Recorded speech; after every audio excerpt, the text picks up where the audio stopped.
Appliance Guy Picker here, back with another little video.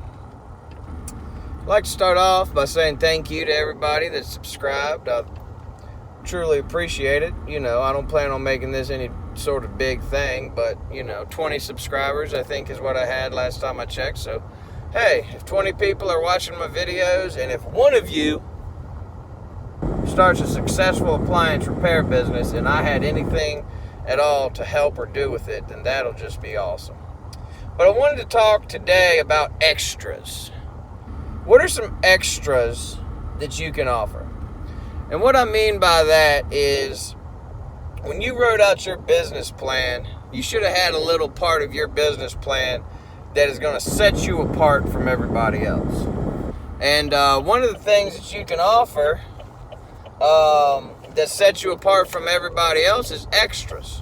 And one of the extras that I'm referring to is, I don't want to call it upselling, but selling the customer something in addition to what you're already there for. An example of that would be stocking water filters on your truck to sell to the customers. Not a lot of profit in it, but hey, it's something extra that you can do to make your customer happy. Surge protectors are a good idea.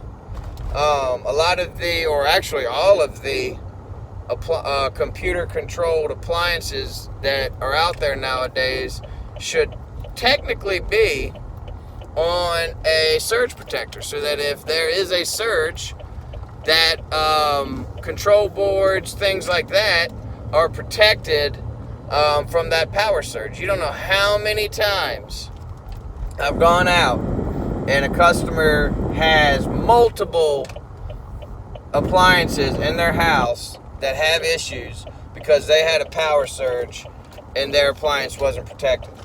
So that's something you can do. Carry those surge protectors on your truck.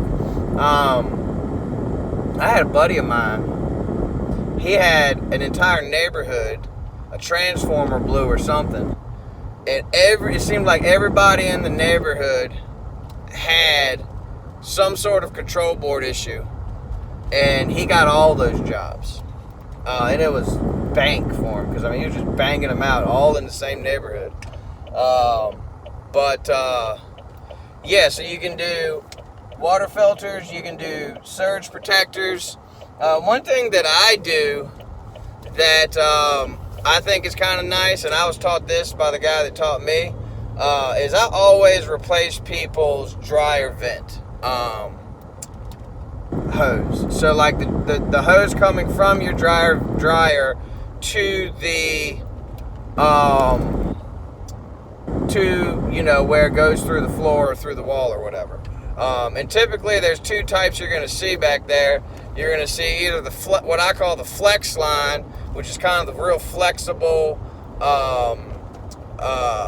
hose that almost looks like HVAC type hose, 4-inch hose, or this aluminum corrugated crap that crushes and messes up. I like the flex line. The flex line, you can smush it and it'll go back to its normal shape. It's more flexible. It's just a better product in my personal opinion. So anytime I see a customer that has that corrugated line or that like aluminum, you know what I'm talking about, like the real cheap, you can bend it and stuff, but if you press it in, it's just done for.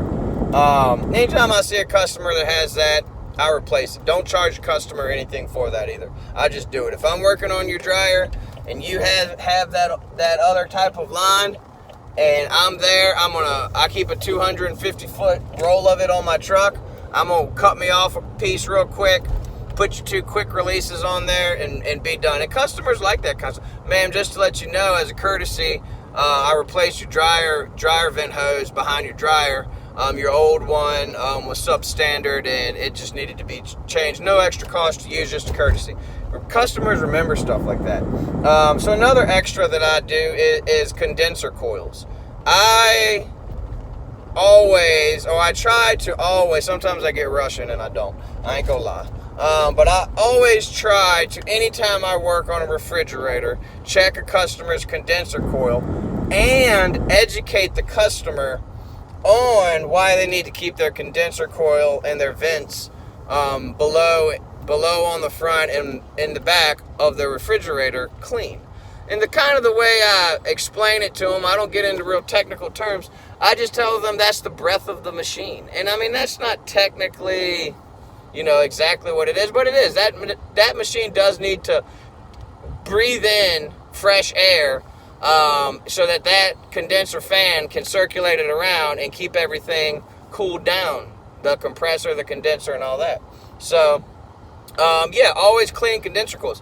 One thing I've actually thought about doing is buying 5 or 6 extra coil brushes, get a really good deal on them, and sell those. Just have like 5 or 6 extra coil brushes, brand new. Say, ma'am, do you own a coil brush? Because those coil brushes are handy. You can do a lot of stuff with them.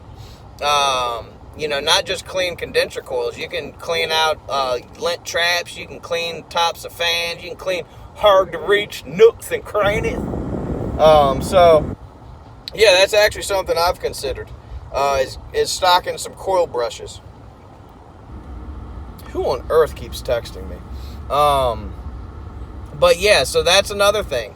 Another thing that I have looked into but I haven't done is the dryer vent fire alarm systems. I've seen those, heard about them, never installed one, never messed with them. But I was actually at a customer's house not too long ago, and this guy, good gosh, this is a big hill.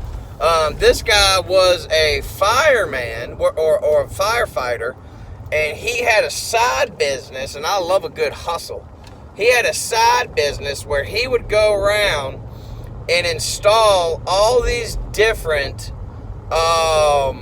fire preventative devices in your house. Because I was at the lady's house, I was working on her microwave, and underneath the microwave there was mounted this thing, and it had it was mounted to the microwave, and it had 2 things hanging down from it with wicks coming out, like wicks on a firecracker. And I was looking at that thing, I said, did this come with your microwave? She goes, no. She's like, that's a fire preventative thing. And I was like, what in the world? So basically how it worked was, if the stove or anything around it caught on fire, this thing, the fire from the stove would ignite these wicks. The wicks burns up into these canisters. The canisters explode this, I guess the same stuff that's in fire extinguishers, I guess, or some sort of anti-flame powder comes out of the canisters, like 4 canisters, and it puts the fire out. So I actually have that guy's number saved. I'm gonna get his information. I'm gonna get in touch with him and look into that. But somebody is texting me nonstop. Model numbers. But yeah, so think about extras that you can offer, because those extras, whether they're things you're selling or just little extra things you do, those little things are going to be what sets you apart and makes you memorable as a service technician. They expect you to come out and fix their appliance. That's not an accomplishment in their eyes. That's what they're paying you for. Like a lot of these guys, it's like, you feel accomplished. In an area, I get it. You get some sort of feeling of accomplishment from going out there and troubleshooting and diagnosing. That's your job. But then you can also offer a little bit extra, a little above and beyond.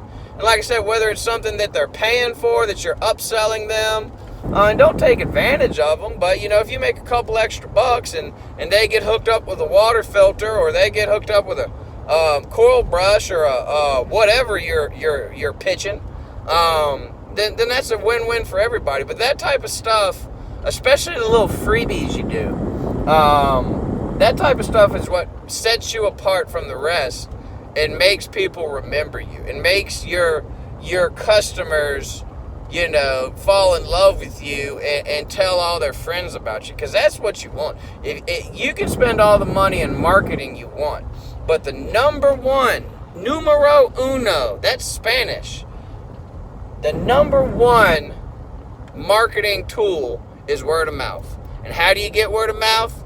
By happy customers. By customers that say, yeah, that TK, the appliance guy, you need to give him a call. Do I have an appliance guy? I don't have an appliance guy. I have the appliance guy. So, yeah, I got 3 calls today. And they're brand new customers. And how they got my number was one lady, she's given me probably about 10 new customers. She gave my number to a lady. And then another guy, he said he looked me up he looked online, saw my name, I guess on Facebook, and then, because I don't have a website, and then he said he asked 3 of his friends if they knew appliance guys, and 2 out of the 3 friends recommended me. So 2 of his friends that probably don't even know each other recommended me. And that's how you know you're doing it right. And then they're going to be sharing you on Facebook and all that stuff. So go out there and do some extras for people.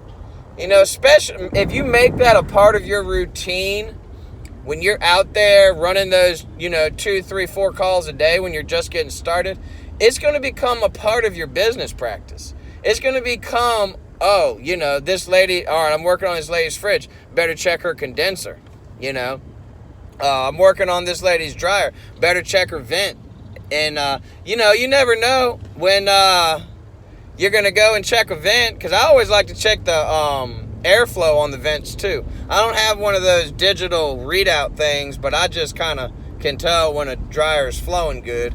But you never know when you're going to go over there and, they'll say, it's actually been taking a long time to dry, too. You might get a dryer vent cleaning job out of it. Hey, that's good.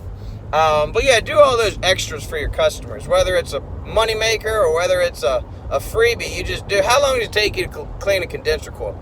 5 seconds to a minute. Some of them you got to pull the fridge out and get around back, but hey, it's worth it. Pull that fridge out, check everything in the back, make sure everything looks good. Check the temperature on her condenser, make sure it's not running hot. Typically, if it's covered in cat and dog hair, sorry, nervous habit, I like to twist my mustache. But typically, if it's covered in cat and dog hair, it probably is. It probably is running hot. So do those freebies for your customers, or those extras. And I got some other ideas for videos, but I'm going to go into them on another date. So I'm headed home. It is currently 4:51. GPS says I'll be home at 5:17. Got about 10 phone calls to make, a couple invoices to send out, some tech sheets to pull up, some pre-diagnosis to do for tomorrow. Tomorrow, there's always tomorrow. But yeah, extras. What can you do to set yourself apart from the competition? Peace. Like, comment, subscribe, and I'm out.